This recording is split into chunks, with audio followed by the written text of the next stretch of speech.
Hello, what is up mga moms or sir? Mama ko po si Ralph C. Fry, isang visual artist from Manila. And today we are going to unbox and review the McFarlane Toys Gold Label Collection Merciless Earth 12 Patina Edition. We have 1, 2, and 3, and 4.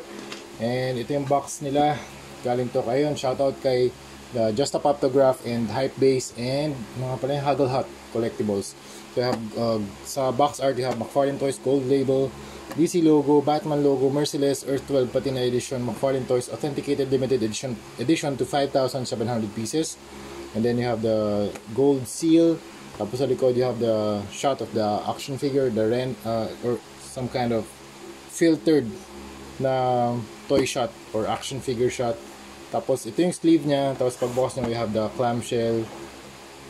And then nandito yung number 1. Akala ko ito yung edition hindi pala. Ano lang to, number lang nung shell. Tapos it has several accessories. You have the card holder. Ito yung pinakamababa na number. You have the lowest number. Itong first. Ano lang siya? 37. 37 lang. You have the card holder. DC stand. Pero gold siya. I mean, hindi siya gold pero para siyang brown. Parang bronze. Parang bronze type. And green, brown and green. And you have the patina style dito sa overall look ng mga Merciless natin. And then anong number ba to? Second, you have 4459 of 5,700. Ito naman pangatlo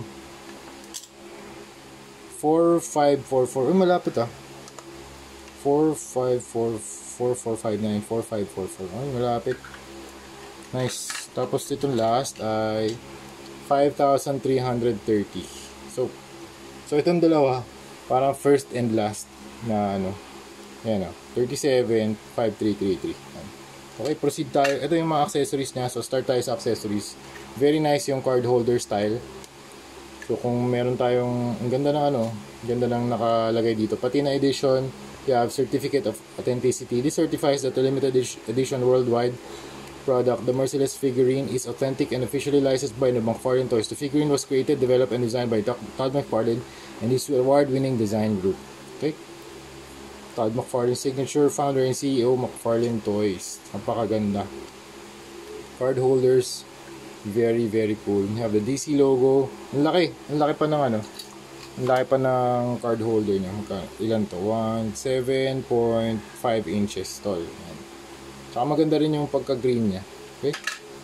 Tapos dito naman, looking at the figure side by side, meron ding difference Ayun ito yung first na, ito yung number 37, ito yung 5,000 plus. Makikita ko yung difference dito sa chest lalo na. Parang kulang siya sa green. Kulang siya sa green na paint. Ayan. Tapos dito naman, ay grabe. Medyo sloppy. Medyo sloppy yung pagkakagawa dito. Ayun Ayan. Iba hand painted to Kaya hindi sila pare-pareho. Ayan Medyo sloppy lang yung pagkakagawa dito. Ayan dito. Parang kulang to sa dry brush na green. Pero overall, yung sculpt, very very nice. Kaya ako nga to binili. Kaya ako bumili na 4 kasi marami akong naisip din na color scheme or color combo para dito sa mga sa mga Merciless natin. Okay, measure muna natin yung kanyang height. Kanyang height ay around 7, 8, mga 9. Ang tangkad 9 inches tall. Grabe. Solid talaga. Kaya kung meron kayong extra budget para sa McFarlane Toys, ito na bilhin nyo mga momser. Sobrang sulit nito. Sobrang ganda. Start tayo sa sa details. So yung color scheme is parang patina ang kanyang style. So yung parang siyang worn out na metal or bronze. Parang siyang bronze hindi naman siya gold talaga. Tapos you have the green. Research ko ako yung patina. Ayun, ang sabi dito, usually green film formed naturally on copper and bronze by long exposure or artificially as by acids and often valued aesthetically for its color. The surface appearance of something grown beautiful, especially with age over use. The beautiful patina of this antique table. Ah, okay. So yun yung green film formed naturally on copper and bronze. So yun, tama nga, copper or bronze yung material niya dito. Yan. Pero lahat to, syempre plastic lang. Ganda lang nung ano rin nung style. Of course, the sculpt is very good. Yung buff nito, alam ko mas malaki. Onting-onti lang. Pero maganda kasi ito kasi may box. Syempre yung buff, walang box yun. Pero kulay blue kasi yung buff na or yung build a figure na Merciless or build a fig or collect a figure, hindi ko alam kung anong tawag, pero grabe yung Merciless na action figure na to. It's heavy and ang ganda ng design niya. Actually gustong gusto ko na talaga to noon pa, kaso ang mahal, mga 3K per buff. Sabi ko pag-ipunan ko yun. Tapos nung naglabas ng Merciless edition, ng patina edition na Merciless, sabi ko, ito na yung chance na makakuha ng gantong klaseng style of Merciless. Kahit na hindi siya blue, kasi custom ko rin naman siya eh. So marami tayong, kaya apat to, kasi marami tayong gagawin dito. This is, after customization, syempre lahat to for sale. So you have the head, grabe yung head, sobrang ganda na head sculpt. You have the wings, the bat wings, and then you have ito parang may fur sa likod, the armor panels, the details, parang bat pa yung details dito sa likod.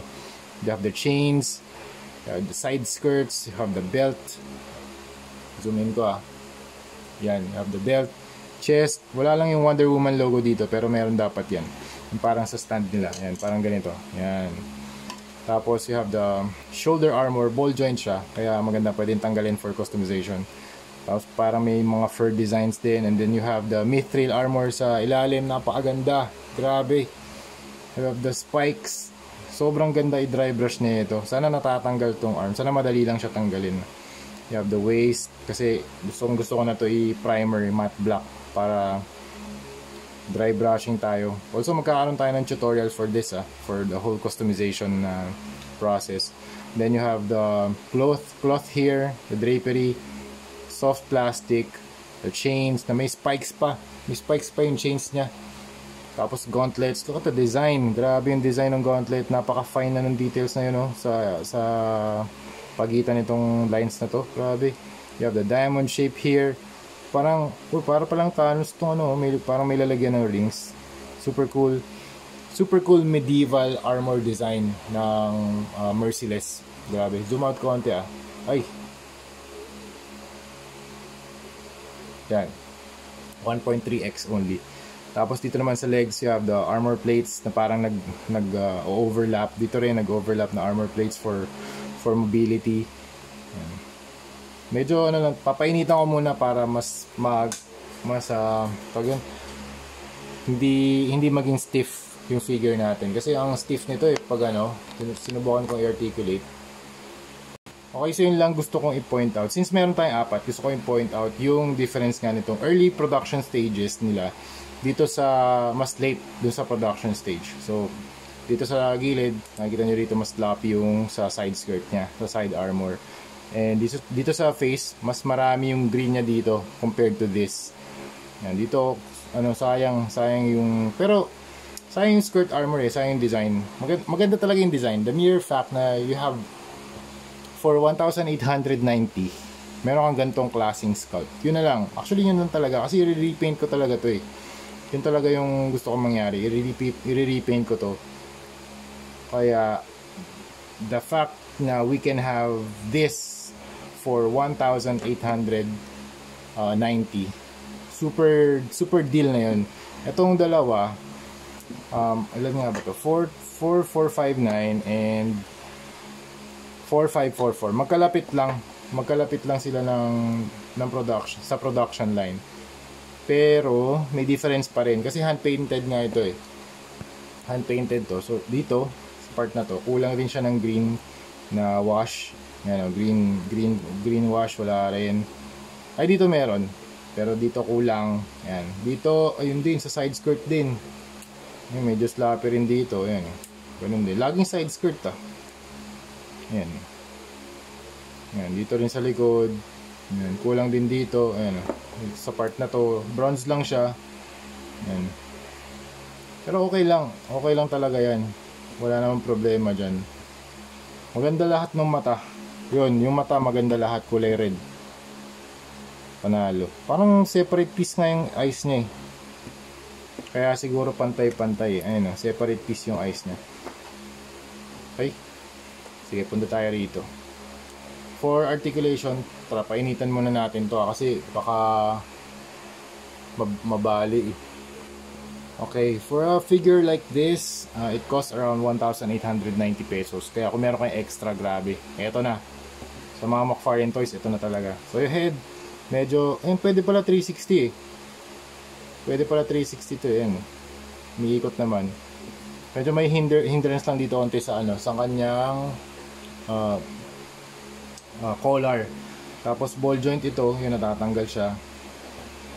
Okay naman, ball joint yung shoulder armor. Maganda kasi hindi haharang dito sa movement ng kanyang kamay. Ayan, 360 pa rin, pwede pa rin. Pero yun nga, haharang na to. Pwede nyo i-move away and angat, baba, tapos up. Uy, nice, very good. Swivel, meron ba tong swivel?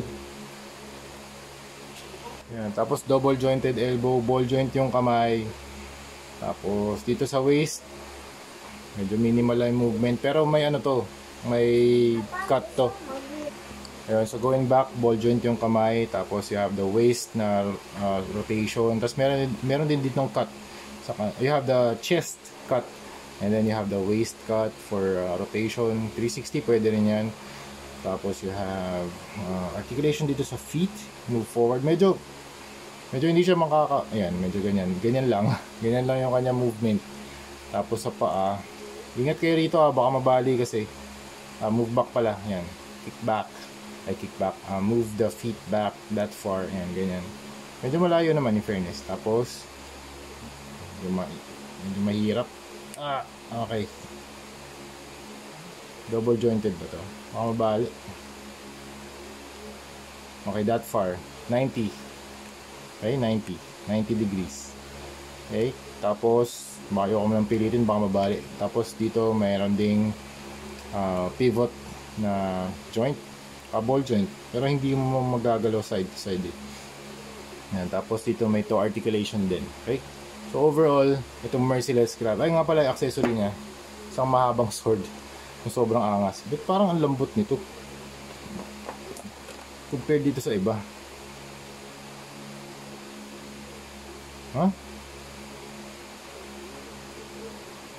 Grabe naman. Parang ibang material to.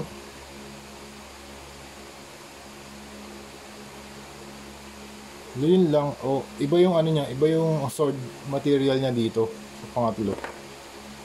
In the middle of the production, somehow yung sword production nila, ang ginamit na dito, soft plastic.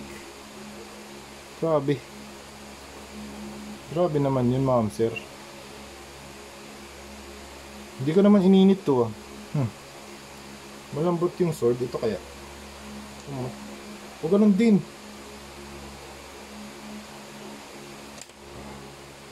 For some reason, yung mga gitnang production na mga merciless, malambot yung mga swords nila. Dito matigas sa first tsaka sa last. So yun na yung mga difference. Okay, conclude na tayo. Sobrang angas itong merciless na to. Kung meron kayong extra funds for any McFarlane toys, ito na ang kunin nyo mga ma'am sir. Sobrang lason, sobrang ganda. The way he stands above the rest kasi ang tangkad niya, diba? Sobrang solid. Okay, so yun lang. Thank you very much for watching and see you sa next video. Bye bye.